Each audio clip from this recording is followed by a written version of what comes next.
वो पहले से तय था कि यह बिल गिरेगा, बावजूद इसके सरकार ने यह जोखिम मोल लिया। तो पहली बात है कि इसकी जरूरत क्या थी। मुझे ऐसा लगता है कि सरकार एक प्रोपेगेंडा खड़ा करना चाहती। पहली दृष्टि में जो बंगाल चुनाव था, जहां के ये विधेयक गिरेगा, विपक्ष के ऊपर जो है महिला विरोधी होने का आरोप लगेगा और भारतीय जनता पार्टी जो है वो चुनाव प्रचार के दौरान इसको उठाएगी कि यहाँ जो हमारी प्रतिद्वंदी है वहाँ टीएमसी जी वो महिला विरोधी है। यह महिला आरक्षण बिल जो है 2023 में पास हो चुका था। जी 2023 में वो बिल पास हो चुका था, लेकिन उसका नोटिफिकेशन जो है, अधिसूचना उसकी जारी हुई है परसों। कल्पना करो, 23 में बिल पास हुआ, अधिसूचना कब जारी हो रही है? 26 में राष्ट्रपति ने दस्तखत किया रातों रात। उसको इसलिए कराया गया कि ये बिल तो गिरना ही है, कि अभी लागू करने की क्या आपको जरूरत है, जब हम कर रहे थे तो आप लागू नहीं किए।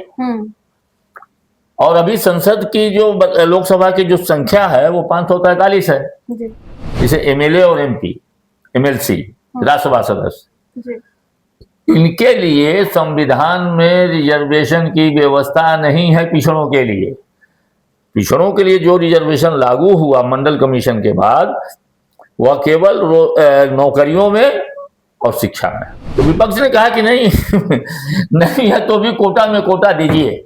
सरकार का कहना है कि महिला अपने आप में जो है कि रिजर्व क्लास है, उसका अपना एक क्लास है, उसमें आप भेदभाव मत कीजिए, और जो एसटी एससी का वो तो मिलेगा ही। प्रधानमंत्री ने कहा अगर आप इसको पास नहीं कराएंगे तब हमको राजनीतिक फायदा होगा। दोनों गेम खेला उन्होंने। बिल्कुल। पास कर, इसको बोलते हैं ना, चित भी मेरी पट भी मेरी। महिलाओं को देना कोई नहीं चाहता, महिलाओं पर राजनीति सब करना चाहते हैं। मोदी जी नहीं जानते थे कि अमित शाह नहीं जानते थे कि भारतीय जनता पार्टी के जो रणनीतिकार और शीर्ष नेतृत्व है वो नहीं जानते, सब जानते थे कि संविधान संशोधन गिरना ही है। और इसीलिए उन्होंने दो बिल जो दूसरे थे, जो सामान्य बहुमत से पास होने वाले थे, उसको ड्रॉप कर दिया। महिला आरक्षण कानून और परिसीमन से जुड़े 131वें संवैधानिक संशोधन विधेयक का लोकसभा में गिरना सिर्फ एक संसदीय घटना नहीं, बल्कि मौजूदा राजनीतिक समीकरणों और सहमति की सीमाओं का भी संकेत। प्रधानमंत्री नरेंद्र मोदी के नेतृत्व में पिछले 12 वर्षों में पहली बार कोई संवैधानिक संशोधन विधेयक सदन में बहुमत हासिल करने में विफल रहा, जिसने इस मुद्दे की संवेदनशीलता और जटिलता को उजागर कर दिया है। 2 दिनों की तीखी बहस के बाद हुए मतदान में समर्थन के 298 मत होने के बावजूद आवश्यक बहुमत न मिल पाना यह बताता है कि महिला आरक्षण और परिसीमन जैसे विषयों पर अभी भी व्यापक राजनीतिक सहमति बनना बाकी है। नमस्कार, मैं हूं श्रेया और आप देख रहे हैं लाइव लगातार। महिला आरक्षण बिल जो गिरा है उसके लिए बात करने हमारे साथ हमारे वरिष्ठ पत्रकार बैजनाथ मिश्र जी मौजूद हैं। हम उनसे जुड़ेंगे और महिला आरक्षण के बारे में कुछ जानकारियां लेंगे। बैजनाथ सर, पहले तो आपका बहुत बहुत स्वागत है हमारे चैनल में। धन्यवाद सर। महिला आरक्षण बिल जो है वो गिर गया लोकसभा में, लेकिन सबसे बड़ा सवाल यह है कि इस वक्त इस बिल को लाने की जरूरत क्या थी? बिल्कुल, सवाल तुम्हारा मुकम्मल है कि इस समय इसकी क्या जरूरत थी, और यहीं पर राजनीति है, और इसके लिए विशेष सत्र भी बुलाए गए। वही मैं कह रहा हूं कि अभी अभी बजट सत्र खत्म हुआ और उसके एक्सटेंशन में 3 दिन का विशेष सत्र रख दिया गया। यह काम जो है अभी 2-3 महीना बाद जो है मानसून सत्र शुरू होता, उसमें भी हो सकता था अगर जरूरी था तो, परंतु सरकार हड़बड़ी में थी और उसको 3 दिन का विशेष सत्र बुलाया। सरकार यह जानती थी कि इसमें संविधान संशोधन है, और संविधान संशोधन पास कराने के लिए जितनी संख्या उपस्थित रहेगी उस दिन सदन में, उसका 2/3 बहुमत चाहिए। उसको सरकार के पास नहीं है। बिल को गिरना ही था। ऐसा नहीं है कि कोई बहुत अजूबा काम हो गया कि बिल गिर गया और सरकार हताश हो गई, विपक्ष बहुत ना। वो पहले से तय था कि यह बिल गिरेगा, बावजूद इसके सरकार ने यह जोखिम मोल लिया। तो पहली बात है कि इसकी जरूरत क्या थी। मुझे ऐसा लगता है कि सरकार एक प्रोपेगेंडा खड़ा करना चाहती थी और कहीं न कहीं उसके दिमाग में सबसे पहले बंगाल चुनाव था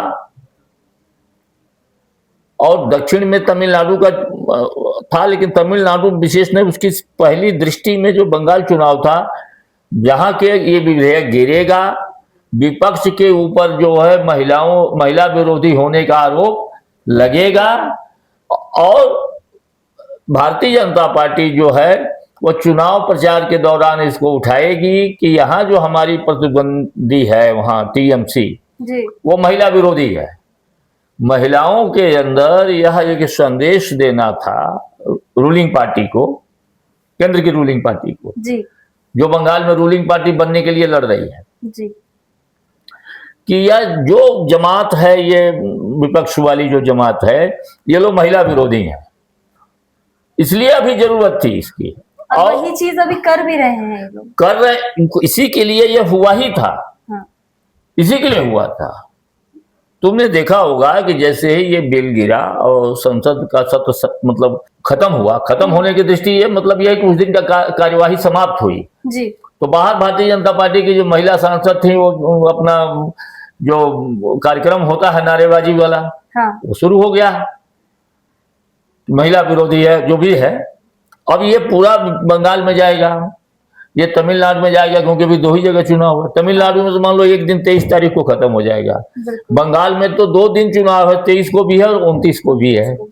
तब ये पूरा हफ्ता 10 दिन 12 दिन इनको जो है ममता बनर्जी नारी विरोधी, ममता बनर्जी नारी विरोधी, टीएमसी नारी, इसके सिवा मुझे कोई इसके पीछे लॉजिक नहीं लगता है कि इसके लिए विशेष सत्र बुलाया जाए और इस पर बहस कराई जाए, क्योंकि यह महिला आरक्षण बिल जो है 2023 में पास हो चुका था जी। 2023 में वो बिल पास हो चुका था, लेकिन उसका नोटिफिकेशन जो है, अधिसूचना उसकी जारी हुई है परसों। कल्पना करो, 23 में बिल पास हुआ, अधिसूचना कब जारी हो रही है? 26 में राष्ट्रपति ने दस्तखत किया रातों रात। उसको इसलिए कराया गया कि ये बिल तो गिरना ही है, ये बिल के पहले अगर उसका नोटिफिकेशन नहीं होता है तो वो बिल जिंदा नहीं रहेगा। तो महिला आरक्षण मिलेगा 33%, यह बिल ऑलरेडी संसद से पास हो चुका है। उस समय विपक्ष ने कहा था, विपक्ष भी कम खिलाड़ी नहीं है, बिल्कुल, विपक्ष ने उस समय कहा था कि इस कानून को, जो महिला आरक्षण का बिल है, इसको तुरंत लागू कर दीजिए, 24 से लागू कर दीजिए। तब सरकार ने कहा था कि नई जनगणना जब हो जाएगी उसके बाद से क्षेत्रों का परिसीमन होगा, डिलिमिटेशन होगा जी। तो लागू करेंगे। अब विपक्ष कह रहा है कि अभी लागू करने की क्या आपको जरूरत है, जब हम कर रहे थे तो आप लागू नहीं किए। और अभी संसद की जो लोकसभा की जो संख्या है वो 543 है जी। ऐसे अपर लिमिट उसकी 550 है। ये सब समझा, ये थोड़ा टेक्निकल बात है, लेकिन 550 है, लेकिन संख्या जो है 543 से 3 सीट खाली है, 540 इसमें इफेक्टिव स्ट्रेंथ है लोकसभा। ठीक है, विपक्ष क्या कहना है कि इसी 543 में आप रिजर्वेशन दे दीजिए। सरकार का कहना है कि नहीं, हम 2011 की जनगणना का जो हमारे पास कागज पत्र मौजूद है उसके आधार पर करेंगे। तो भाई 2011 में करना था तो 23 में बिल पास हो चुका था, उसी समय कर लेते, 24 में अब तक वो काम शुरू हो गया होता है। इसके पेज समझो। अब एक पेज विपक्ष और लगा दिया उसमें, कोटा विद इन कोटा, माने महिला का आरक्षण हो, उसमें बैकवर्ड महिलाओं के लिए कोई व्यवस्था नहीं है। एक पार्टी, खास तो समाजवादी पार्टी ने कहा कि नहीं, मुस्लिम महिलाओं के लिए अलग से आरक्षण इसमें नहीं है, जबकि हमारा संविधान कहता है कि धर्म के आधार पर किसी को भी रिजर्वेशन नहीं मिलेगा। बिल्कुल। और अगर पिछड़ों के रिजर्वेशन की बात है तो यह संविधान के विरुद्ध है, क्योंकि विधायी जो कार्य है, जो लेजिस्लेटिव फंक्शन है, जैसे एमएलए और एमपी, एमएलसी, राज्यसभा सदस्य, जी। इनके लिए संविधान में रिजर्वेशन की व्यवस्था नहीं है पिछड़ों के लिए। पिछड़ों के लिए जो रिजर्वेशन लागू हुआ मंडल कमीशन के बाद, वह केवल नौकरियों में और शिक्षा में। जहां भी समझाने के लिए हम बता दे रहे हैं कि यहां पर झारखंड जैसे एक उदाहरण ले लो, तो झारखंड में सीटें या तो एसटी की रिजर्व हैं जी। या एससी की रिजर्व है। कोई बैकवर्ड की सीट रिजर्व है? नहीं है। क्यों? कि संविधान में प्रावधान नहीं है। तो विपक्ष ने कहा कि नहीं नहीं है तो भी कोटा में कोटा दीजिए। सरकार का कहना है कि महिला अपने आप में जो है कि रिजर्व क्लास है, उसका अपना एक क्लास है, उसमें आप भेदभाव मत कीजिए। और जो एसटी एससी का वो तो मिलेगा ही। बिल्कुल। तो यहां आके पेच फंस गया। दूसरा इसमें आया एक झगड़ा कि साउथ के लोगों ने कहा कि हमारी सीटें घट जाएंगी, नॉर्थ की सीटें बढ़ जाएंगी। कारण यह है कि जब जनगणना होगी, जनगणना का जब कागज आप उठाएंगे तो उत्तर भारत में संख्या ज्यादा है, पॉपुलेशन ज्यादा है, दक्षिण में पॉपुलेशन कम है। उनका कहना है कि हम लोग जो है बर्थ कंट्रोल किए हुए, हम परिवार नियोजन किए हुए हैं, हम जनसंख्या नहीं बढ़ा रहे हैं और आप इधर जनसंख्या बढ़ाए जा रहे हैं। तो जनसंख्या के आधार पर जब सीटें तय होंगी तो हमारी सीटें घट जाएंगी, तो यह असंतुलन हो जाएगा। सरकार का कहना है कि नहीं, हम 50% सीट सबकी बढ़ा देंगे।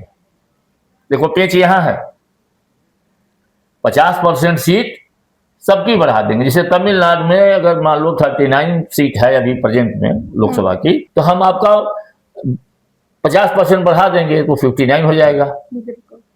लेकिन उत्तर प्रदेश में 80 है, उसको 50% बढ़ाएंगे 120 हो जाएगा। घटेगा कि बढ़ेगा? बढ़ेगा। लेकिन इसमें भी मूल प्रश्न था कि सरकार ने यह स्पष्ट नहीं किया कि वह 50% किस आधार पर सरकार बढ़ाएगी। सरकार जो है 50% के लिए कोई ग्राउंड होना चाहिए ना भाई। 50% आप बढ़ा रहे हैं तो उसका ग्राउंड क्या है? स्पष्टीकरण नहीं दिया जा रहा। हाँ, कोई उसके पास जवाब होना चाहिए ना भाई, इस आधार पर बढ़ाएंगे। हाँ। कोई आधार नहीं। दूसरी बात, सरकार, गृह मंत्री ने मौखिक तो कहा, वो लिखित में नहीं कहा। और लिखित में इसलिए नहीं कहा कि संविधान हमारा इसके लिए इजाजत नहीं देता है, इसके लिए परिसीमन आवश्यक है। इसके लिए परिसीमन, डिलिमिटेशन जिसको अंग्रेजी में कहते हैं, वो डिलिमिटेशन जरूरी है। डिलिमिटेशन तब होगा जब आपके पास जनसंख्या का आंकड़ा होगा। जैसे मान लो कि रांची सीट में कुछ काट छांट करना है या इसको रिजर्व कैटेगरी में हमको डालना है, चाहे महिला के लिए रिजर्व करना हो, दलित के लिए करना हो, आदिवासी के लिए करना हो, तो हमारे पास आंकड़ा होना चाहिए ना कि रांची लोकसभा क्षेत्र में महिलाओं की संख्या इतनी हो गई है, दलितों की संख्या इतनी है, ट्राइबल की संख्या इतनी है, तब ना आप उसको रिजर्व करेंगे। वो आंकड़ा है नहीं। तो इसलिए यह सत्र क्यों बुलाया गया और ये बिल गिरना ही था, ये सरकार भी जानती थी। इसलिए प्रधानमंत्री का भाषण अगर तुमने सुना होगा तो प्रधानमंत्री ने बड़े एक तंज भी किया और उन्होंने एक तरह से लुभाया भी। उन्होंने क्या कहा प्रारंभिक भाषण में अपने? उन्होंने कहा कि आपको यह लगता है कि अगर ये बिल पास हो जाएगा तो हमको राजनीतिक फायदा होगा, लेकिन हमको कोई राजनीतिक फायदा नहीं होगा। राजनीतिक, इसको पास कराइए, हम आपका विज्ञापन, आपका फोटो लगा के छापेंगे कि आप लोग इसको पास करा दिए हैं, लेकिन अगर आप पास नहीं कराएंगे तब हमको राजनीतिक फायदा होगा। इसमें वो बात छिपी हुई है जो मैं कह रहा हूं। हाँ। प्रधानमंत्री ने कहा, मैं अपनी ओर से नहीं इसमें कुछ कहा, प्रधानमंत्री ने कहा अगर आप इसको पास नहीं कराएंगे तब हमको राजनीतिक फायदा होगा। दोनों गेम खेला उन्होंने। बिल्कुल। पास कर, इसको बोलते हैं ना, चित भी मेरी पट भी मेरी। हाँ। है जी। तो उन्होंने एक दांव चला, लेकिन विपक्ष जो है वो इसको जो है आरक्षण के खिलाफ वो नहीं था, वो डिलिमिटेशन के सवाल पर नाराज था कि परिसीमन आप करेंगे, अपने हिसाब से काटेंगे छाटेंगे, अपने हिसाब से सीटें बना लेंगे, ठीक है, सब लोग करता है, लेकिन परिसीमन के लिए भी जो कमेटी बनेगी वो मान लो उसमें विधायक रखे जाएंगे तो राज्य विधानसभा का स्पीकर तय करेगा, एमपी रखे जाएंगे तो केंद्र के लोकसभा के स्पीकर उसको तय करेंगे। अधिकारी तो रहते ही हैं, लेकिन मेंबर के रूप में ये लोग भी रहते हैं। जी। वहां कोई दिक्कत नहीं थी, लेकिन पूरा खेल जो था यही था। और फिर महिलाओं का एक अधिकार जो मिल जाता, जो लगता है, ऐसा लगता है, क्या होगा मैं नहीं कह सकता हूं, कि राजनीति जो है संभावनाओं का खेल है, और इसके बारे में सही सही कुछ कहा नहीं जा सकता है। कब मासा, कब तोला, कब रत्ती, कब क्या हो जाए ठिकाना नहीं है। तो महिलाओं का हक जो है 2034 तक लटक गया, ऐसा लगता है। अभी सरकार 2023 वाला बिल जिसको प्रभावी बना रही है, उस पर कुछ काम करके अब 27 तक इनको जनसंख्या का आंकड़ा मिल जाए, कुछ काम करके हड़बड़ी में 29 तक लागू कर दे, मैं नहीं कह सकता हूं क्या होगा वो। लेकिन महिलाओं को जो मिलना चाहिए वो लटका चला आ रहा है, लटका चला आ रहा है। इंदिरा जी के टाइम में लटका वो अलग है, नरसिंह राव जी के टाइम में लटका, अटल बिहारी वाजपेयी के टाइम में 3-3 बार आया ये विधेयक, लेकिन वही कभी कोई बिल फाड़ दिया। उसमें विपक्ष के नेता, विपक्ष के जो बहुत सारे सांसद और ये बैकवर्ड पार्टीज के चैंपियन लोग बोलते थे कि परकटी महिलाएं, माने छोटा बाल, परकटी महिलाएं आ जाएंगी, लंबा लंबा टीका लगाने वाली आ जाएंगी, अंग्रेजी धारने, माने जिसको जो मन में आया कहा। और अटल जी की 3 बार कोशिश बेकार गई। एच डी देवगौड़ा 1996 में लाए थे तो उनकी सरकार ही गिर गई। मनमोहन सिंह भी 2008 में ले आए। 2008 में मनमोहन सिंह जी प्रधानमंत्री थे, कांग्रेस के प्रधानमंत्री थे, ले आए, लेकिन वो भी बैकवर्ड में कोटा विद इन कोटा चलते वो नहीं पास करा पाए, क्योंकि उनके जो सहयोगी थे, जिनके समर्थन पर सरकार टिकी हुई थी, वही विरोध कर रहे थे, कोटा दीजिए हमको, बैकवर्ड कोटा दीजिए। आज कांग्रेस बैकवर्ड कोटा मांग रही है, और जिस समय उसकी सरकार थी या उसके सहयोगी बैकवर्ड कोटा मांग रहे थे, बस उस समय कांग्रेस देने को तैयार नहीं थी, लेकिन उसी समय पास हो जाता। तो इस पर महिलाओं को देना कोई नहीं चाहता, महिलाओं पर राजनीति सब करना चाहते हैं। ये एक अवसर था, कुछ इसमें 19-20 था, मिल करके इन लोगों को सत्ता लेना चाहिए था, एक राह निकालनी चाहिए थी। क्योंकि अभी भी हमारे संसद में जो है महिलाओं का, अच्छा 33% क्यों, एक सवाल उठता है। जब 50% उनकी भागीदारी, 50% दीजिए, 33% क्यों दे रहे हैं, 50% दीजिए उनको। हमारा पुरुषवादी समाज महिलाओं को कुछ देना नहीं चाहता है। आजादी के बाद से इतने वर्षों बाद भी एक जरूरी काम अब तक नहीं हो सका, और कल भी जो है जो संसद में हुआ, हालांकि जो कि वह मतलब अवश्यंभावी था, वो होना ही था, लेकिन नहीं होता तो अच्छा था, महिलाओं के हक के लिए अच्छा था। 12 साल बाद कोई ऐसा बिल आया है जो कि लोकसभा में गिर गया, मतलब उनके नेतृत्व में ये सरकार जो है, मैंने उनकी सरकार के रहते कोई बिल गिरा। हाँ। ये संविधान संशोधन था। ये अगर ये साधारण बिल होता तो फिगर तुमने देखा होगा तो 298 और 230 का रेशियो है। हाँ। ठीक है, अगर मैं सही हूं तो शायद। हाँ, बिल्कुल ऐसा ही है कुछ। हाँ, ऐसा ही है। हाँ, तो 298 अगर सत्ता पक्ष के पास है, 230 विपक्ष के पास है, तो बिल तो नहीं गिरता। लेकिन संविधान में जो संशोधन करना है उसके लिए 2/3 चाहिए। बिल्कुल। तो 2/3 सरकार के पास है ही नहीं, तो उसको गिरना ही था।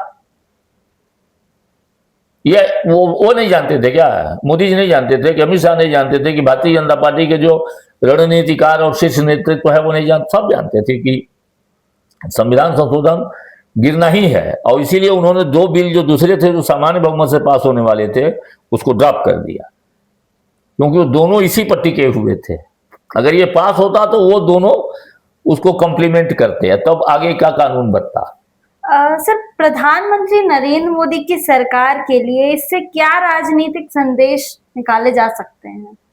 राजनीतिक संदेश तो मैंने बता दिया कि यही राजनीतिक संदेश था कि भाई, प्रश्न यही था कि आपको लाना क्यों लाए, और जानते हुए कि गिर जाएगा फिर भी आप लाए, तो इसके पीछे कोई राजनीतिक उद्देश्य होगा, और वही राजनीतिक उद्देश्य था है जो मैंने अभी, महिलाओं को आगे करना और नहीं अपनी राजनीति चलाना। चुनाव का समय है, बंगाल में किसी तरह जीतना है, महिलाओं को भड़काना है, महिलाओं को उकसाना है। मुझे लगता है इसके अतिरिक्त कोई मकसद नहीं था इसका। सर आगे इस विषय पर क्या संभावना या क्या चुनौतियां आ सकती हैं आने वाले समय में? देखो, संभावना यही है कि कहीं फिर सारी पार्टियां, पक्ष विपक्ष के लोग आपस में एक संवाद स्थापित करें, कोशिश करें कोई बीच का रास्ता निकालें कि 2029 तक महिलाओं को उनका हक मिल जाए और कोई फार्मूला तैयार हो। संभावना है, तो राजनीति संभावनाओं का खेल भी है। राजनीति जो है वो संभावनाओं का खेल है, लेकिन संभावना है और संभावना पर विश्वास पूर्वक कुछ कहा नहीं जा सकता है, क्योंकि चाय की प्याली होठ तक आते आते युग बदल जाता है। अभी तो 29 है, कुछ हो सकता है, हम अधीर न हो। लेकिन जो हमारे नेताओं की जो आदतें रही हैं, यह बिल आज़ादी के बाद से कई बार आया, लटका, किसी न किसी कारण से लटका, और लगता है कि आगे भी लटकता जाएगा, क्योंकि कैसी सरकार आएगी, क्या है, जरूरी तो नहीं है कि मोदी जी फिर रिपीट कर जाएंगे। बिल्कुल। या दूसरे लोग जो आएंगे वो सब ठीक ठाक कर लेंगे, और उस समय जो विपक्ष में होगा वो मदद कर ही देगा। हालांकि अभी तक रिकॉर्ड है कि भारतीय जनता पार्टी जब भी पक्ष में रहो, विपक्ष में रही हो, उसने कभी महिला आरक्षण का विरोध नहीं किया। एकमात्र पार्टी है, बिल्कुल, ये आपको बता दूं, एकमात्र पार्टी है जिसने महिला आरक्षण का विरोध कभी नहीं किया, हमेशा समर्थन किया है। लेकिन आज किया है, कल उसका मन नहीं बदल जाएगा, विरोध का नहीं करेगी, तो कोई ठिकाना नहीं है। अच्छा नहीं हुआ, हाँ, लेकिन इसके लिए जितना विपक्ष जिम्मेदार है उससे कहीं ज्यादा सरकार जिम्मेदार है, और इसका कोई भी वस्तुनिष्ठ कारण, वास्तविक कारण नहीं समझ में आ रहा है कि इसमें यह बिल लाया क्यों गया और विशेष सत्र बुलाने की क्या आवश्यकता थी। महिला प्रतिनिधित्व बढ़ाया जाए, मतलब बढ़ाने की अगर कोशिश की जाए, तो इस संशोधन बिल के अलावा भी क्या कोई और मतलब विकल्प है जिससे ये मुमकिन हो? नहीं, कोई विकल्प नहीं है, कोई विकल्प नहीं है, क्योंकि हमारे संविधान में जेंडर के आधार पर प्रतिनिधित्व का कोई नियम कायदा कानून नहीं है। तब जेंडर को जब किसी आप बढ़ाएंगे तो आपको संविधान बदलना पड़ेगा, संविधान में संशोधन करना पड़ेगा। या तो आप मान लीजिए कि एक तरीका अपनाते हैं कि जो रांची सीट है इसमें 2 लोग लड़ेंगे, एक महिला लड़ेगी और एक पुरुष लड़ेगा। ऐसे झारखंड की 14 सीटें हैं, मान लो 1/3 आपको देना है, तो 4-5 सीटों पर जो है डबल प्रतिनिधित्व करा दीजिए, रास्ता निकालने। लेकिन सवाल है कि इस पर भी एग्री करेगा कि नहीं करेगा कोई, कभी रास्ता नहीं है, तो टेम्पोररी रास्ता ही है। हर हाल में आपको संविधान के माध्यम से आना पड़ेगा, और नहीं तो कोई सुप्रीम कोर्ट में चला जाएगा, सुप्रीम कोर्ट जो है उसको जो है वो खारिज कर देगा कि संविधान की मूल भावना के खिलाफ है, संविधान के खिलाफ है। कोई भी संविधान या तो बदल दीजिए, संविधान में संशोधन कर दीजिए, या संविधान में जो है उसके हिसाब से चलिए। तो सुना थे, ये थे हमारे साथ बैजनाथ मिश्र जी, जिन्होंने काफी अच्छे तरीके से हमें समझाया कि संशोधन बिल जो आया और वो संसद लोकसभा में क्यों गिरा। अब यह घटनाक्रम साफ करता है कि महिलाओं के लिए 33% आरक्षण और नए परिसीमन ढांचे जैसे अहम सुधार केवल संख्यात्मक समर्थन से नहीं, बल्कि व्यापक राजनीति और सामाजिक सहमति से भी संभव है। केंद्र शासित प्रदेशों के चुनावी ढांचे को इससे जोड़ने की कोशिश भी इसी बड़े बदलाव का हिस्सा थी, जो फिलहाल अधूरा रह गया है। अब सवाल यह है कि सरकार और विपक्ष इन मुद्दों पर नई राजनीति और संवाद के साथ आगे बढ़ते हैं या नहीं, क्योंकि लोकतंत्र में ऐसे बुनियादी बदलावों के लिए टकराव नहीं, बल्कि सहमति ही सबसे मजबूत आधार होती है। लाइव लगातार के वीडियो को लाइक करें, सब्सक्राइब करें